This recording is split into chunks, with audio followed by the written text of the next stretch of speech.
Sabi dito ni Thunder Speed, ba't ayaw mo mag-tryout sa MPL? Deserve mo yon. Malay mo soon, kapasama ka na sa M7 or M8. Tapos may nag-comment na isa sa baba, Thunder Speed, talampakan pa lang yan ng mga pro. No, grabe ka naman, abangan sa dulo ng video na to. Dahil doon natin yan pag-uusapan. At para naman sa mga bago lang sa page, ginagawa po natin content tuwing 9 PM ay 1 game per day. Solo, rank, game at ang goal natin sa content natin na to ay mag 100 win streak. Hi guys, nandito na tayo sa 408 day ng 1 game per day. And ang standing natin bago yung game na to ay 341, 66, 341 wins and 66 losses. Sa game na to, chinek ko yung mga matches nila at mataas yung matches sa jungle ng S2. Kaya gold lane tayo. Tolak Bruno, naktempuhan pa na tayo first pick, kaya wala na magagawa yung mga kampe kundi mag-adjust na lang pre. So ayun, nandito na tayo sa pang-408 araw ng isang game kada araw. Digmaan na! Nag-freeze ako ng lane dito para lumalim yung Layla. Successful naman kasi ang lalim niya.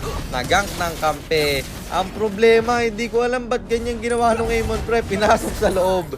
Siya patuloy yung namatay. Tapos syempre babawi sila. Ling naman yung gumang sa baba.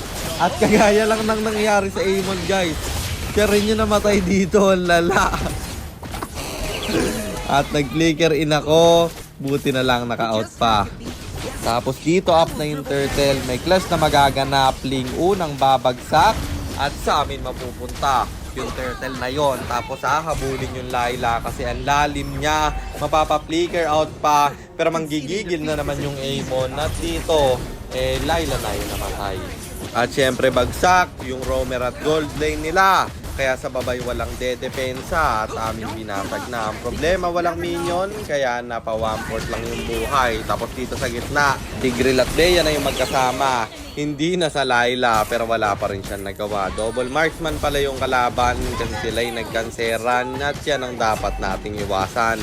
Tapos dito nabulaga yung Bea. Pag dash in ko, tumash in din siya. Wala siyang flicker kaya hindi na nakawala pa. Dito naman sa top, nilikuran ko yung Yin nila at check mo siya sana. Pero ang sakit ng damage ko, wala na siyang nagawa bro. Pati yung Ling di na nakapindot ng ulti dahil sa sobrang sakit ko. Pinlikeran ko yung Bea pero may flicker out din siya. Tigreal, anong ginagawa mo? Dinasinan ko sa loob ng torre at pati yung Bea namatay pa pre. Ganyan ako kawalang yamag Bruno kapag na-snowball. Tapos dito yung Yin, gusto pa akong bigyan. Pero wala pa rin siyang nagawa man. Tapos inimulan namin yung Lord kasi kulang sila ng isa. Binurst na namin to at Xavier ang nakakuha. Ling mag-ulti pero wala pa rin siyang kawala. Tapos dito yung Layla ang lalim. Gustong i-burst agad yung Lord. Nag-flicker out pa siya pero aabutan pa rin ng bangga. Masiset tayo ng Tigreal dito pero wala siyang respo. Kaya mamamatay silang dalawa doon. Sabay basag ng torre.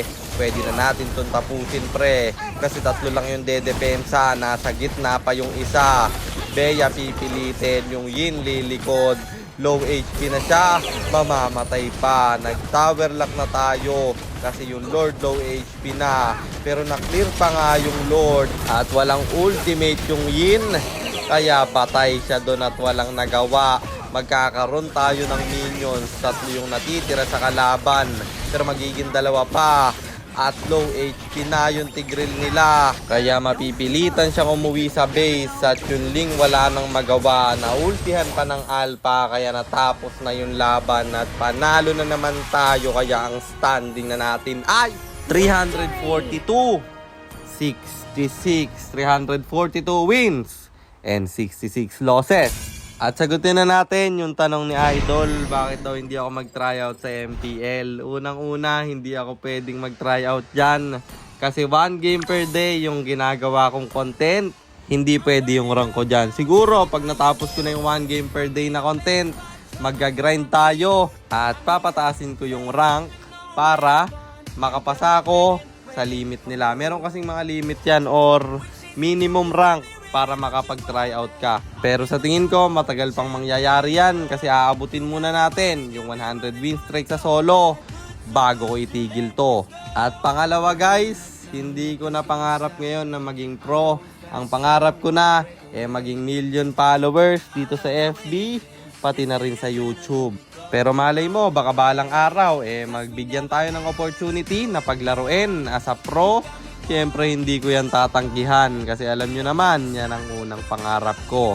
At yun lang, sana nasagot ko yung tanong mo idol, at sana rin meron kayo natutunan sa content natin na to. At kung meron man, pakishare lang.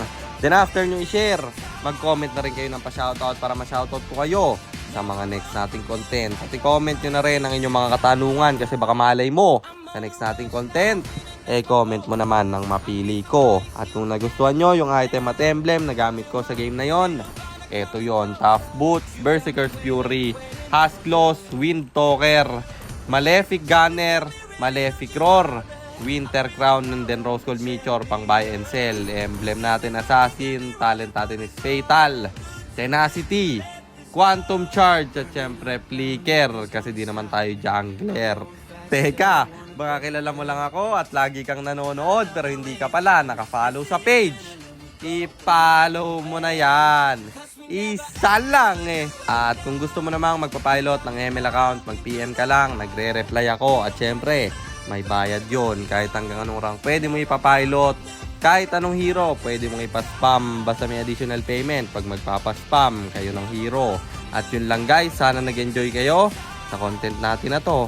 Shoutout sa iyo Carl Aaron Oswa, kay John Paul Monteclaro, kay Rain Balbino, at sabi dito ni San ng Pinas, dahil sa San mo idol, nag-top Philippines na ako. At dahil natuto ako sa iyo, tinuturo ko rin sa TikTok ko. Sana mapansin mo. Maraming salamat sa suporta nyo. Pagpatuloy nyo lang yung pag-grind at maaabot nyo rin yung mga pangarap nyo.